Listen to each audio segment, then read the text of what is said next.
La haula. Allahu Akbar. Allahu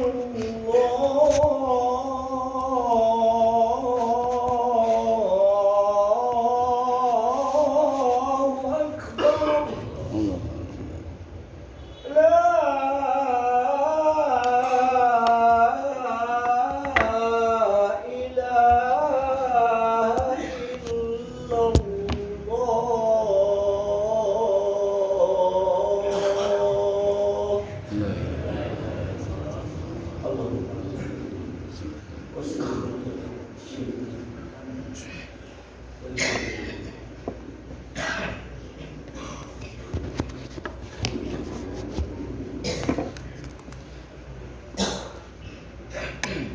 Alhamdulillah.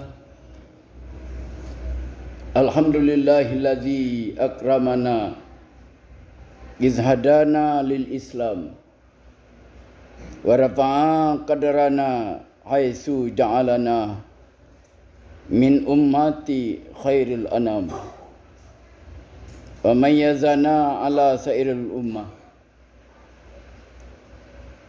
Asyhadu an la ilaha illallah wahdahu la syarikalah wa asyhadu anna Muhammadan abduhu wa rasuluh la nabiyya ba'da. Allahumma shalli ala sayyidina Muhammad wa ala alihi wa sahbihi ajma'in. Amma ba'du fa ibadallah, usikum wa iyaya bitaqwallah faqad fazal muttaqun. Ittaqullaha haqqa tuqatih wa la tamutunna illa wa antum muslimun. Qala Allah Ta'ala fil Qur'anil Karim. A'udzu billahi minasyaitonir rajim. Bismillahirrahmanirrahim. Innani anallah la ilaha illa ana fa'budni wa aqimi shalah li dzikri. Sadaqallahul azim. Kaum muslimin sidang Jumat yang berbahagia, mari kita bersyukur kepada Allah Subhanahu wa taala dengan rahmatnya dan dengan karunia-Nya. Kita masih bisa menikmati hidup ini, masih bisa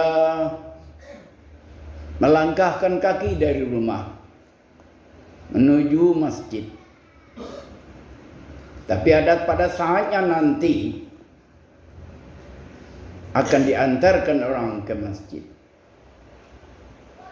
Alhamdulillah masih bisa salat di belakang imam.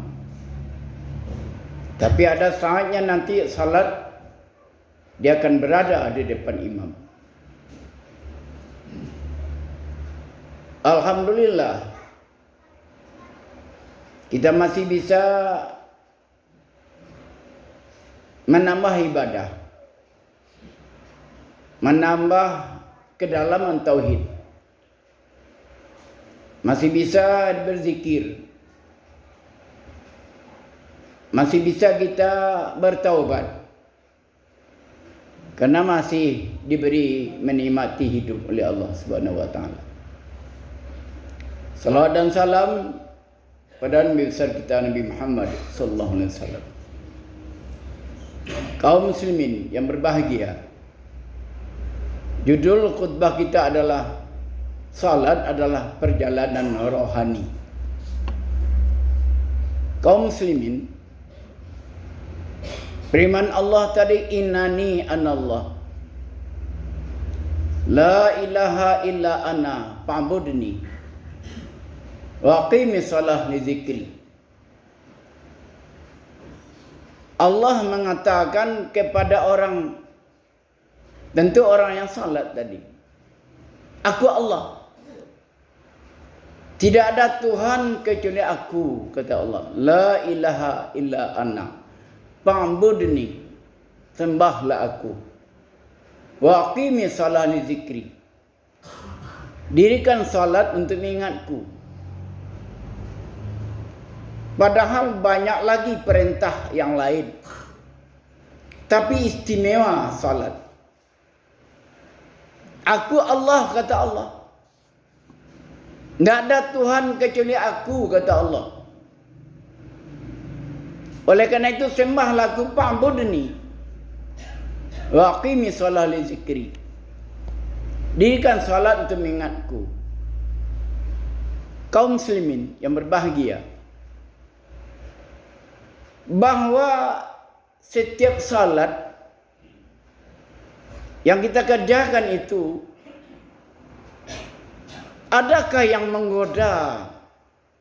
Adakah yang memutar hati kita?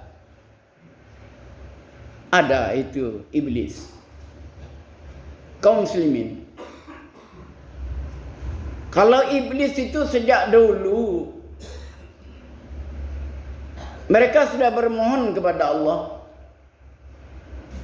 Apa permohonannya? Lain akhartani illa yaumil qiyamah la ahtanikana zuriyatahu ila qalil.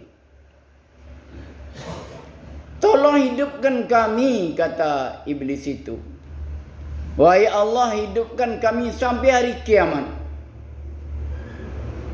Kami akan goda anak cucu Adam itu, kecuali sedikit dan tak tergoda. Sudah dipunisnya. Banyak yang dapat di kami, kata, tapi sedikit yang tak bisa. Yang tak bisa kami rayu, tak bisa kami ajak, hanya sedikit. Berarti sudah diputuskan oleh iblis. Kaum muslimin yang berbahagia, salah satu ibadah yang awal-awal menentukan nasib di akhirat adalah salat. Menentukan nasib. Berarti tidak amal yang lain. Tidak puasa, tidak zakat, tidak haji. Tapi adalah ibadah salat. Kaum muslimin yang berbahagia, inilah iblis meminta supaya umurnya panjang. Kata Allah, qala izhab, silakan iblis. Kaum muslimin yang berbahagia, bahawa orang yang salat itu adalah kemuliaan yang tinggi. Kenapa tinggi? Karena mereka waktu beribadah salat, mereka singkirkan segala macam yang akan menggoda. Terutama mereka singkirkan pengaruh nafsu. Mereka singkirkan. Mereka jelas tidak kerana membungkuk-bungkuk atau sujud saja, tidak. Iblis berusaha bagaimana bergeser niat itu. Bagaimana bergeser nawaitu itu. Tidak Allah yang teringat. Inilah kerjanya iblis.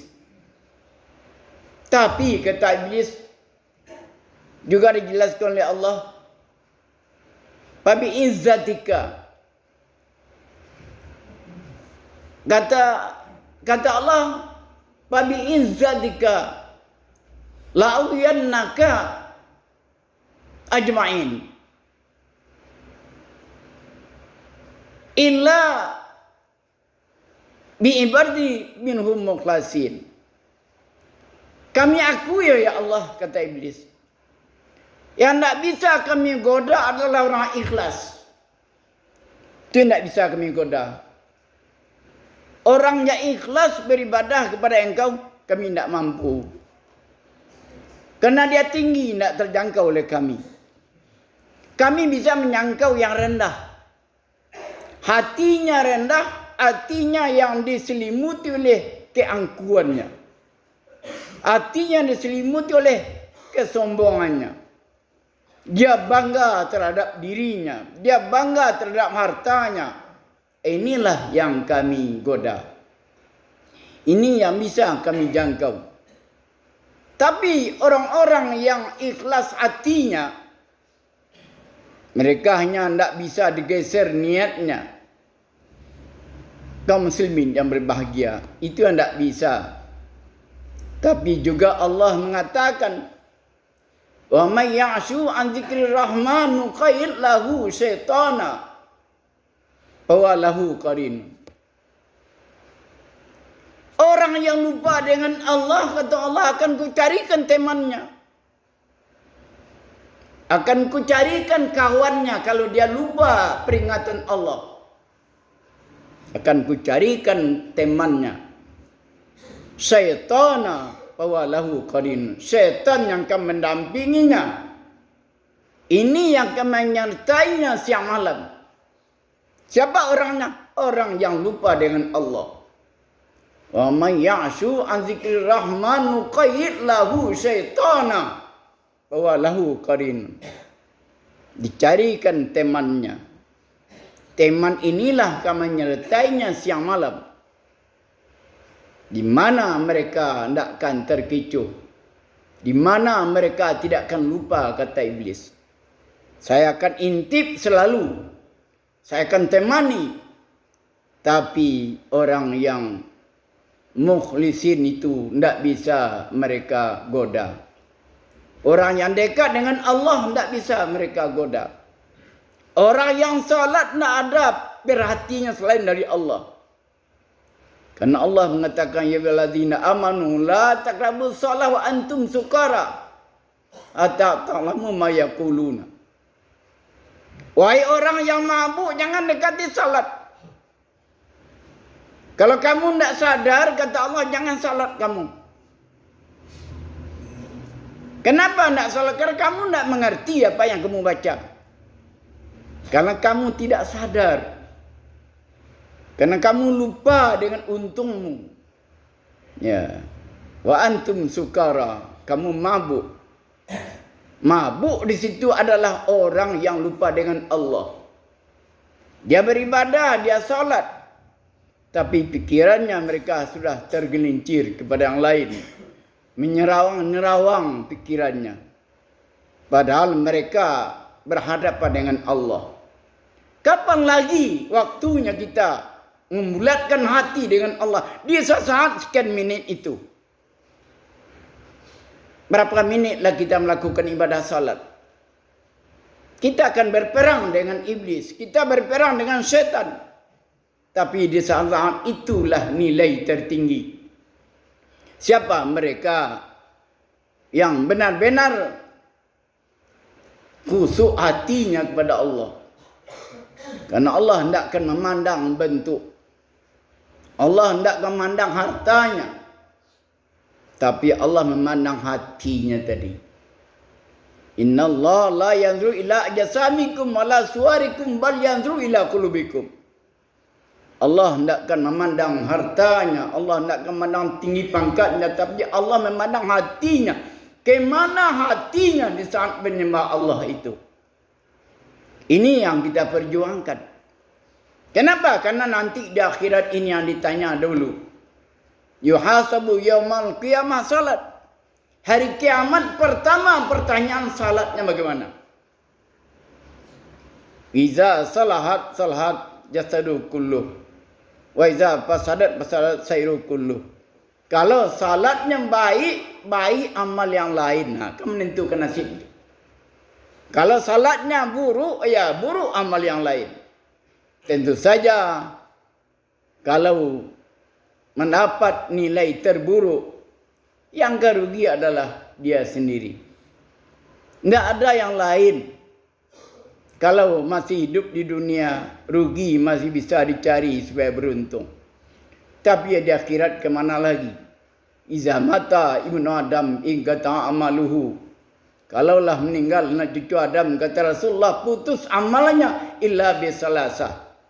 Ada tiga yang tidak putus. Yang pertama sedekah jariyah. Sebagai rezekinya diimpakkannya ke masjid. Diimpakkannya untuk rumah Allah. Inilah orang akan menerima terus. Di sinilah iblis menghalangi. Jangan kamu mengeluarkan duit. Masih banyak keperluan lain, kata iblis. Masih ada janji-janji. Yang rugi adalah dia. Kenapa mereka lupa panggilan Allah? Tidak akan diberitahu kepadanya. Jam berapa Allah memanggilnya? Tidak akan diberitahu. Paling-paling ada tanda diberi oleh Allah. Itu yang pertama, sedekah jariyah. Yang kedua adalah ilmu yang bermanfaat. Tentu ilmu yang bermanfaat, yang bisa menyelamatkan diri, menyelamatkan orang lain. Kita dapat ilmu, orang lain dapat ilmu. Inilah akan beruntung juga mereka. Yang ketiga adalah waladun solihun yad'ulah, anak yang salih yang mendoakan orang tuanya. Mendoakan orang tuanya. Kenapa mereka bisa mendoakan orang tua? Karena dia beriman. Karena dia tahu dengan Al-Quran. Karena dia belajar agama. Meninggal orang tuanya, dia doakan kepada Allah. Ya Allah, tempatkanlah ibu bapakku ya Allah di surga Jannatul Naim. Allah antarkan ke surga. Inilah yang beruntung orang. Anaknya yang beriman, anaknya yang bertakwa, anaknya yang berakhlak mulia. Demikian khutbah kita. Barakallahu lakum fil Qur'anil azim wa nafa'ani iyyakum ma fi minal ayati wa dzikril hakim. Fataqabbala minni wa minkum tilawatahu innahu huwal ghafurur rahim.